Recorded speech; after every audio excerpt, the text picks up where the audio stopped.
جس طرح بڑے ہو کر پتہ چلتا ہے کہ والدین سچ کہتے ہیں، ویسے ہی قبر میں جا کر پتہ چلے گا کہ قرآن سچ کہتا تھا۔ آج کی آیت کا ترجمہ شروع کرتے ہیں۔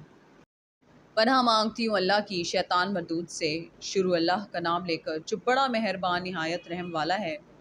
اور جن لوگوں کو ہم نے کتاب دی ہے وہ اس کتاب سے جو تم پر نازل ہوئی ہے خوش ہوتے ہیں، اور بعض فرقے اس کی بعض باتیں نہیں بھی مانتے۔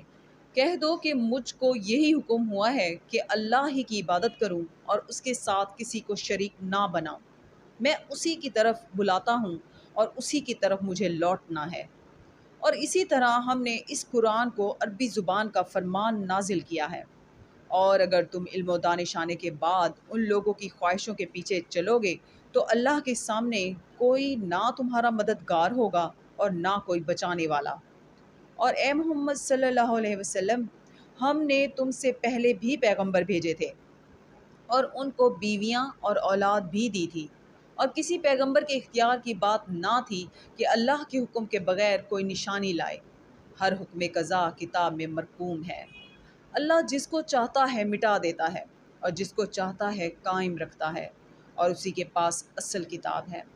اور اگر ہم کوئی عذاب جس کا ان لوگوں سے وعدہ کرتے ہیں تمہیں دکھائیں، یعنی تمہارے روبرو ان پر نازل کریں، یا تمہاری مدت حیات پوری کر دیں، یعنی تمہارے انتقال کے بعد عذاب بھیجیں، تو تمہارا کام ہمارے احکام کا پہنچا دینا ہے اور ہمارا کام حساب لینا ہے۔